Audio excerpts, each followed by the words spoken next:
թույլ տալիս, երբ որ Աստված ասում է մի արա, ուրեմն մի արա այս բանը, ինչքան էլ հուսալի լինի այդ առաջարկները, ինչքան գեղեցիկ, հրապուրիչ լինեն, հնազանդվի ինչ որ Աստված է ասում, բայց իհարկե կան պրակտիկ կյանքում պարտադիր չի, որ ասենք թե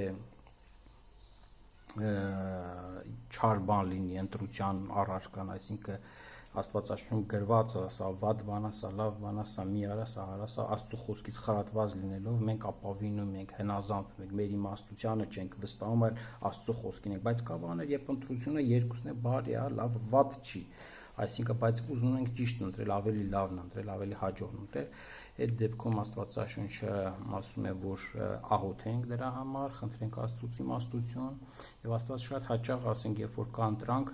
երկընտրանք որն աննել, Աստված մեկ դուռը փակում է, մյուս դուռը բացում է մեզ համար, այդպես շատ է եղել, ասենք, հատկապես իմ կյանքում էլ, ես հիշում եմ ծառայության ժամանակ, երբ որ ծառայում էի մի քաղաքում եւ մյուս քաղաքի ամեն շաբաթ գնում ծառայությունը շարունակելու համար,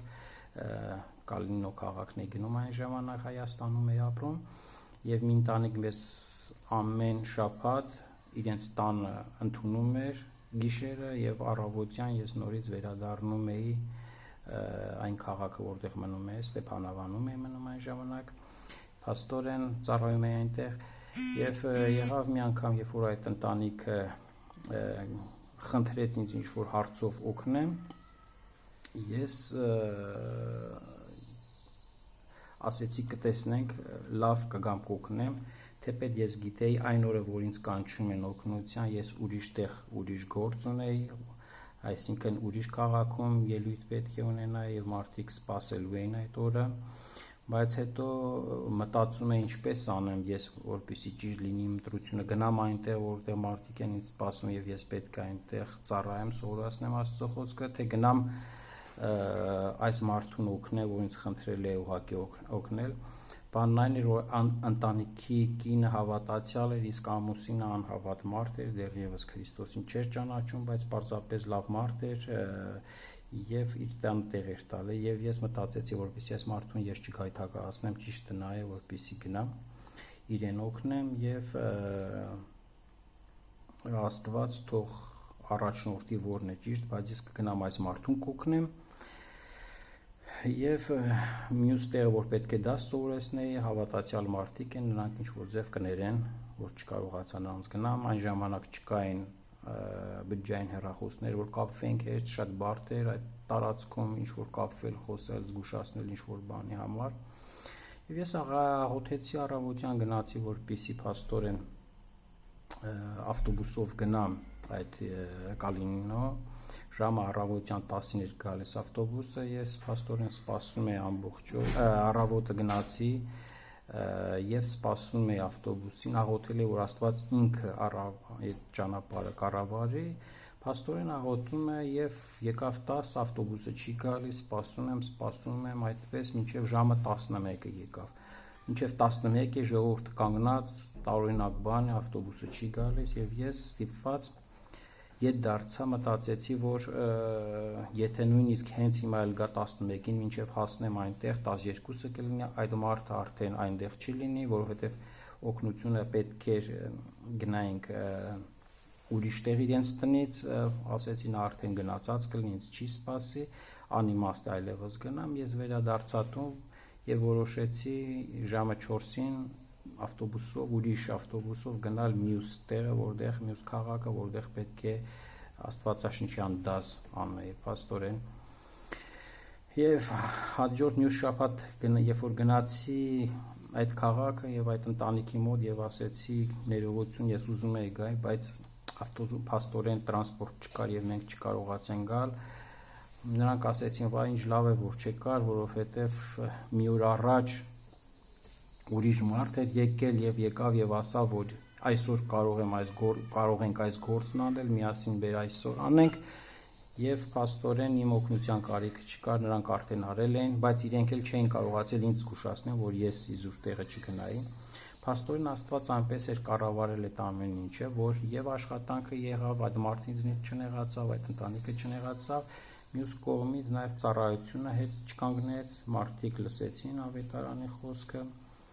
Մի խոսքով պրակտիկ կյանքում այսպես է լինում, աղոթում ենք եւ անցնում ենք, մենք որոշում ենք, բայց աղոթում ենք, նաեւ անցնում ենք ազնում եւ Աստված ուղղում է մեր ճանապարհները։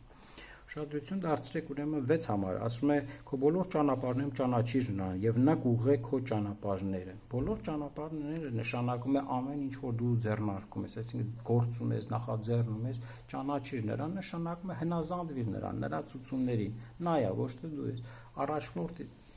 Աստծո խրատներով ամեն պարագայում վստահ նրա խոսքին, այդ նկատի ունի հիմնականում։ Եվ ասում է նա կուղղի քո ճանապարհներ նշանակում է կհարթի, եթե խորթուբորտ են ճանապարհները կհարթի, կուղղի, այսինքն կմաքրի ամեն խոչընդոտներից, դա նշանակում է հաջողակ կդարձնի, կօգնի որ հեշտությամբ դու հասնես քո նպատակներին։ Ասում են ուղիղ ճանապարհը բավական իմաստով դա ճիշտ ճանապարհն է, դա բարիների ճանապարհն է, որ մարդիկ փաստորեն հետևում են։ Հիմա 7 համարը ասում է դու քո աչքի առաջին իմաստուն մի լինիր, վախեցիր Տերից եւ հեռացիր չարից։ Կրկին հորդորում է վստահել աշխտուն, որ թե սեփական իմաստությունը, ինչպես 5 համարներ, փաստորեն այստեղ նույնպես չպետք է հասկանանք, որ մարդկային իմաստությունը դա կարևոր բան չի, դա այդպես չի, այս համարը ուղղակի հակադրում է, երբ որ նա ընտրություն կա Աստծուն հուսալ, ոչ թե սեփական իմաստությանը։ Եվ քանի որ առակած գիրքը ինքը մարդկանց սովորեցնում է իմաստությունը, հատկապես երիտասարդներին, նորադարձներին, որ դեռ չգիտեն ճիշտը, սխալը, բանը, իմաստություն ասել, այն ենթադրում է, որ դեռևս աշակերտի իմաստությունը դեռ հուսալի չի։ Դեռևս ասում է մի քո աչքին իմաստուն մի եղի, վախեցի Տերիցը։ Այսինքն դեռ դու հուսալի չէ ինչ որ դու գիտես, այսինքն դեռ դու վարժված չես, դեռ դու խրատված չես Տիրոջ խոսքից, այսինքն դեռևս չգիտես զանազանել շատ բաները, դա հուսալի չի, դա անվտանգ չի։ Ոստոն իմաստությունը սովորեցնում է վախենալ Աստծուց, այսինքն հեռանալ չարից։ Այո, եթե 5-ից 8 համարները ասենք, թե դա մի ընդհանուր միտք է, եթե 5-ից 8 համարները միասին դիտենք, ակնհայտ երևում է նույն իմաստության գիծը, մի կողմից ասենք արգելքներն, ասում է մի ապավինիր քո հասկացողությանը, քո աչքին իմաստուն մի եղի, մյուս կողմից դա կոչ է, Տիրոջ ապավինիր, նրան ճանաչիր, Տիրոջից վախեցի, փաստորեն մարդու ճանապարհները, իսկ մարդը ներկայացված է անհարթ ու ծուռ եւ չար։ Եվ այստեղ երևում է, որ մարդիկ մեղավոր կյանքով են ապրել ու կարծում են դա լավ է, իսկ իմաստությունը փաստորեն հանդիմանում է նրանց, ասում է, որ հորդորում է, որ անաստուն ճանաչիր, նրանից վախեցիր, նրան ապավինիր քո բոլոր ճանապարհները, նա կուղղի քո ճանապարհը, նա կհարթի քո ճանապարհները, նրան, ոչ թե քեզ։ Այսպիսով սեփական կյանքը վստահել Աստծուն, այս հատվածի հիմնական կոչն էր։ Այս էր հայրը ուզում սովորացնել իր զավակներին, որ զավակը հիշի, որ Աստծուն վստահելը դա ամենակարևոր բանն է, Աստծուց վախենալը դա Աստծուց վախենալու մի երանգը դա վստահել Աստծուն, ոչ թե սեփական տրամաբան, փախնել չարից, Աստծուց վախենալ, փախնել, հեռանալ չարից, վստահել Աստծուն։ Հիմա 8 համարը դա կարծես հետևանքն է 5-ից 7 համարի գրված է. սա առողջություն կլինի քո մարմնի համար եւ պարարտություն քո ոսկորների։ Ինչ է, այսինքն հնազանդությունը, Աստծուն բանը, Աստծուց վախենալը, չարից հեռանալը։ Սա փաստորեն առողջություն կլինի քո մարմնի համար։ Եվ Աստվածաշունչը փաստորեն շատ հաճախ է, ասենք թե հատկապես առակած գիրքը, փաստորեն օգտագործում այդ փոխաբերական արտահայտությունը առողջության մարմնական փաստորեն իմաստության օգուտը նմանացնում առողջության բուժման հետ, առողջությունից բուժվում ես դրա հետ, այսինքն ինչքան օգտակար է։ Օրինակ ասենք 15:30 համարում նույնպես գրվում է 15:30 համարում գրված է աչքի զվարթությունը ուրախացնում է սիրտը, բարի լուրը պարարտացնում են ոսկորները, այս փոխաբերական արտահայտություններ են, բայց այստեղ մի բան էլ կուզեի ուղղակի լեզվաբանությունից ասեմ, փոխանունություն է կոչվում այս ձևը, երբ որ ասենք մարմնի որևէ մի մասը վերցնում են որպես ամբողջական մարդ։ Օրինակներ բերեմ, ասենք, խոսքի գրված է, նրա սիրտը դողում էր։ Վերցրած է որպես ամբողջ մարդ, մենակ սիրտը ներկայացնում ամբողջ մարդ, այսինքն նա վախենում էր, կամ խոսքի հաճախ ասում ենք ոտքս բարի լինի, նկատի չունի, որ իր բառացի ոտքա, այլ ոտք ասելով հասկանում ենք մարդուն, այսինքն իմ մուտքը ես, իմ մուտքը ձեր տուն բարի լինի, կամ ասում ենք ձեռքս չի հասնում նրան օգնեմ, նկատի չունի բառացի ձեռքը, այլ ձեռքը հանդես է գալու որպես հենց ինքը մարդ, այսինքն ես չեմ կարողանում օգնել։ Այս փոխանվանություն է կոչվում այս գրական բանում, այլ այստեղ շատ հաճախ Աստծո համար, երբ որ օգտագործում է կամ մարդու համար օգտագործում է, ասում է, աստորեն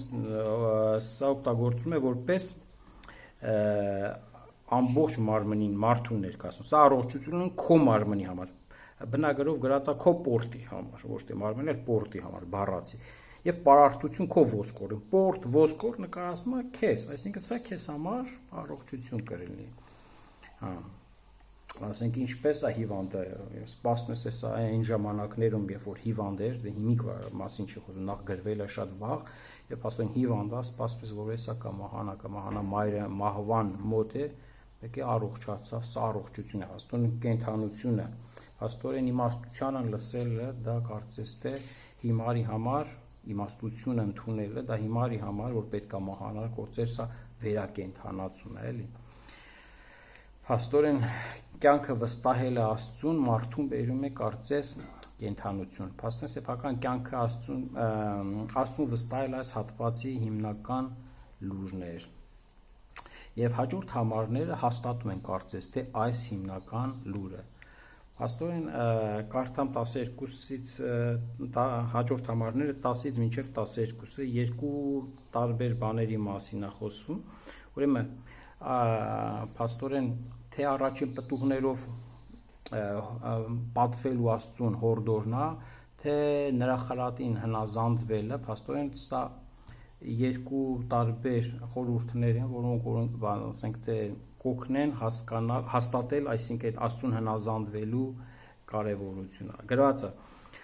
այն ժամանակ պատվիր Տիրոջը քո բոլոր ստատվածքից եւ քո բոլոր բերքերի երեխայներից։ Այն ժամանակ կլցվեն քո շտեմարաններն առատությունով եւ քո հնձանները պիտի զեղեն նոր գինիով։ Փաստորեն 9-10 համարները սա խոսքը վերաբերում է 5 տակային միցեսի մասին, որ կոչվում է առաջին պտուղների ընծա, այսինքն առաջի պտուղները բերում էին Աստծուն են, երբ որ նվիրում, ինչ է ներկայացնում, սա կախվածության եւ երախտագիտության արտահայտությունն էր Աստծուն, երկրի պարգևի համար եւ նրա բերքի համար, այսինքն Աստված տվել էր այդ երկիրներ իրանց որպես նվեր տվել ձերը եւ բերքը, դա շնորհակալության, աստորեն եւ ցուցակալ երախտագիտությունն է, որ Աստծուց կախված են, Ուրեմն եթե համեմատենք գրենք կարդանք երկրորդ օրինաց 26-ի 1-ից 11-ը երևա այդ մասին մանրամասը գրված է ուրեմն երբ որ մտնես այն երկիրը որ քո Տեր Աստվածը քեզ է տալու իբրև սեփականություն եւ ժառանգես այն ու բնակվես այնտեղ ապա կվերցնես քո Տեր Աստծու քեզ տված երկրի պտուղների առաջին բերքը եւ կլցնես զամբյուղի մեջ եւ կգաս այնտեղ ուր կընտրի Տեր Աստվածը որպեսզի իր անունը հայտնի դարձնի այնտեղ գնաս այդ ժամանակ քահանայություն անողի մոտ եւ կասես նրան այսօր գոհություն եմ հայտնում իմ Տեր Աստծուն քանի որ մտա այն երկիրը որ Տերը երթվեց մեր հայրերին որ մտա այն ժամանակ քահանան քո ձեռքից վերցնի զամբյուղը եւ այն թող դնի քո Տեր Աստծո զոհասեղանի առաջ պատասխան տալով ասելով քո Տեր Աստծո առջև իմ հայրը թողեց Ասորեստանն ու իջավ Եգիպտոս այնտեղ պանդուխտ մնաց սակավաթիվ մարդկանցով, բայց այնտեղ մեծ ազգ դարձավ խիստ բազմացավ։ Եգիպտացիները չարչարացին, ճնշեցին, տաժանակիր աշխատանքի լծեցին մեզ, մենք աղաղակ բարձրացինք դեպի մեր հայրերի Աստվածը, Տերը լսեց մեր ձայնը, տեսավ մեր տառապանքները, չարչարանքներն ու նեղությունները, եւ Տերը ինքը մեծ զորությամբ, ամուր ձեռքով եւ հզոր բազուկով, մեծամեծ տեսիլքներով, նշաններով եւ զավանահրաշ գործերով մեզ դուրս հանեց Եգիպտոսից։ Մեզ բերեց այս վայրը, մեզ տվեց այս երկիրը, մի երկիր, ուր կաթ ու մեղր է հոսում։ Արդահա եւ բերել եմ Տիրոջ ինձ Արդահա բերել եմ Տիրոջ ինձ տված երկրի բերքի երախայրիքը, մի երկիր, ուր կաթ ու մեղր է բխում։ Ահա այս էր համարը փաստորեն, ինչ է ասում, փաստորեն այս օրենքը պատվիրում է առաջին քո բերքի առաջին պտուղները պարբերաբար ընծաբերես զոհասեղան, այս շեշտը նախ Աստծո խոստացած երկրի բարությունը, որ ասած ձեզ բարի լավ երկիր եմ տալիս, դա շեշտում այդ բարությունը, նրա հավատարմությունը իր խոստումը պահելու համար։ Ոսկե ասենք 3 համարը մի հատ կարտամ, ասում է այսօր գոհություն եմ հայտնում իմ Տեր Աստծուն, քանի որ մտա այն երկիրը, որ Տերը երդվեց մեր հայրերին, որ մեզ տա։ Փաստորեն շեշտում է երկում Աստծո հավատարմությունը իր խոստումը պահելու համար։ Մեր հայրերին նա խոստում էր տվել եւ ահա տալիս եմ։ Եվ ամեն անգամ փաստորեն առաջին պտուղները երբ որ բերում էինք, դա հիշացնում էր նրան Աստծուն, որ պահպանում է խոստումները։ Այսինքն սա պետք էր ամրացներ մարդկանց մեջ Աստծո հանդեպ վստահությունը, միաժամանակ օգնի տեսնել իրանց կյանքում Աստծո գործնական հատուցումը, առատ բերքը։ Փաստորեն այս ընծան կրթական նշանակություն ուներ։ Եվ ինչի համար այստեղ այս պատմության մեջ սա դրված, այսինքն ամրապնդում է վերևի պնդումները, երբ որ ասում էր մի վստահի քո իմաստությանը, այլ Աստծուն ապավինի, Աստծուն վստահի, հետո երբ որ հորդորում է ասում այդ ընծաները միշտ կատարես ժամանակին, դա պետք է ամրացնի քո այդ գաղափարը վերևում նշված վստահությունը Աստծուն։ Նա որ հայրերին երկիր էր խոստացել, նա կատարեց։ Դու բերում ես եւ հիշում ես ամեն անգամ, այսինքն այդ ծեսը նպատակ ունի վերականգնելու մարդու մեջ այդ զգացումը վստահության, վստահել Աստծուն։ Այսինքն այս հատվածը, այս փոքրիկ կտորը նրա դերը ընդհանուր մեծ գլխի մեջ առակացուի այս պատմության մեջ սա է։ Այսինքն պետք է հատվածները դիտել ընդհանուրի մեջ ինչ նշանակություն է, ոչ թե ասենք առանձին կտրված որպես պատվիրան։ Առանձին կարդում ես, բայց այդ առանձինը պետք է մեծ թեմայի մի մասը դառնա, հասկանաս ինչու այս հատվածը կամ այն հատվածը մտցրած ընդհանուր մեծ պատմության մեջ։ Իսկ երկրորդ մասը փաստորեն, որը նույնպես հաստատում է Աստծո վստահությունը, գրված է 11-12-րդ համարում, գրված է որչակս մի անարգիր Տիրոջ խրատը եւ նրա հանդիմանությունից մի ձանձրանար, որովհետեւ Տերը, որին սիրում է, հանդիմանում է եւ ինչպես մեկ հայր, որ իր որդուն սիրում է։ Այստեղ խոսում է փաստորեն հատվածը Աստծո խրատի եւ հանդիմանության մասին, որպես ծեծ, հայրը որդուն ծեծում է, բայց չի ծեծում ուղղակի հաճույքի համար, այլ ծեծում է, որպեսզի չարությունը հեռանա նրանից, նրա մեջից, այսինքն դաստիարակչական իմաստով, դե բնական է, սա գրվել է շատ վաղ, այն ժամանակ այդպես էր դաստիարակությունը հաճախ լինում, հիմա էլ երբեմն շատ ընտանիքներում այդպես է, հայը պատժում է զավակին մի պատճառով, որպեսզի նրան ուղղի, դարձնի ավելի լավը։ Փաստորեն այս ենթատեքստում, այս Աստծուն հնազանդության ենթատեքստում, նույնպես նրանք, ովքեր պատվում են Աստծուն, խոսքը շարունակությունը նախորդի, մարդիկ բերում էին բերքը, դա նա շնորհակալություն էր Աստծուն խոստացած ուխտի համար, տված բերքի համար, երկրի համար, ամեն ինչի համար, բայց միաժամանակ կարող է պատահի, որ փաստորեն դու քեզ բերք չունենաս, փաստորեն կարող է տառապես աղետից, ցավ վերապրես, բայց հատվածը նրա մեջ է, որ դա պետք է ընդունվի որպես աստվածային դաստիարակություն եւ Աստծո հայրական սիրո ապացույց։ Հայրը սիրում է, նա ցանկանում է քեզ խրատի, դրա համար այդպես է անում։ Փաստորեն, եթե ամփոփենք ամբողջ այս հատվածը այսօրվա համար, որ ուսումնասիրեցինք, 1-ից 12 համարները կարող ենք ասել 1-ից 4-ը կարծես նախաբան լինի, որ հորդորում է հնազանդել հոր օրենքին եւ պատվիրաններին, քանի որ այն հեղինակությունը կբարձրացնի մարդու Աստծո առաջ եւ մարդկանց առաջ, այսինքն հնազանդվիր։ 5-ից 8 համարը դա հենց այն օրենքն է, որ ուզում է սովորացնել, բուն օրենքը ինչին հնազանդվեմ։ Այսինքն 5-ից 8 համարը ասում է, փաստորեն հոր օրենքն է վախենալ Աստծուն եւ կամ վախենալ կամ վստահել Աստծուն, ոչ թե ինքդ քեզ։ Այսա բուն օրենքն է, վստահիր Աստծուն ամեն պարագայում։ 9-ից 10 համարը փաստորեն ամրապնդում է հոր օրենքը, վստահի Աստծուն, դա կատարվում է փաստորեն առաջին պտուղների ամենամյա անձայով, վստահիր Աստծուն, սա քեզ կօգնի վստահել Աստծուն, միաժամանակ 11-ից 12-ը կոչ է չդադարել վստահելը, եթե աղետ է, քանի որ Աստված խրատում է։ Այս էր փաստորեն ամբողջ հատվածի իմաստը, նպատակը։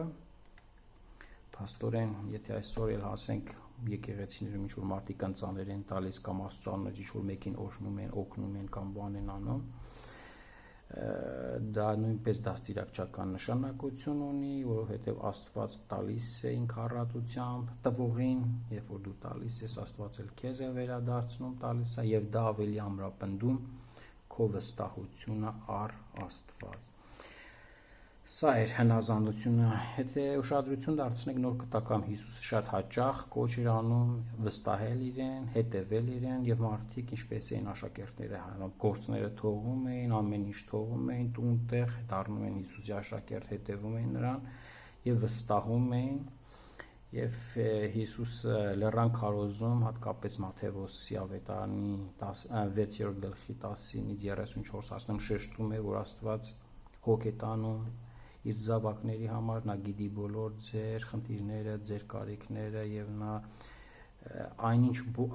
բոլոր ինչ որ երկրի վրա աշխարհում լինում է տեղի անում, նա տեղյակ է, գիտի, ոչ մի բան նրա հսկողությունից դուրս չի, առանց նրա տեղեկության ոչ մի բան չի լինում, ամեն բան հսկվում է եւ մի վախեցեք, այլ դուք ինձ հետևեցեք, Աստծո արքայությանը հետևեցեք,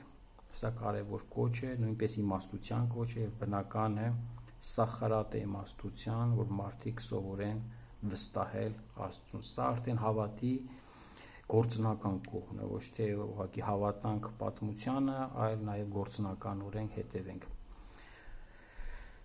Հիմա Հիսուսը համբարձվելուց առաջ խոստացավ, որ գերբնական ձևով իր աշակերտների հետ լինի, ավետարանի վերջում ասում է, ես ձեզ հետ եմ ամեն օր մինչև աշխարհի վերջը, սա ցույց է տալի, որ չպետք է անհանգստանալ, նա անտեսանելի ձևով, գերբնական ձևով իր զավակների հետ է եւ կարող է ամեն դժվարություններից օգնել, ազատել, փրկել եւ ավետարանը ինքը խորհուրդ է տալիս Հիսուսին ընդունել, կոչ է անում Հիսուսին ընդունել որպես Տեր, որպես փրկիչ, իրեն սեփական կյանքը վստահել նրան եւ մտնել Աստծո, վստահել իրեն կյանքը Աստծո ձեռքերում եւ Հիսուսը նրանց հետ է գերբնական ձևով կարող է պահպանել։ Փաստորեն թող Աստծո խրատը որպես հոր խրատ օգնի մեզ վստահել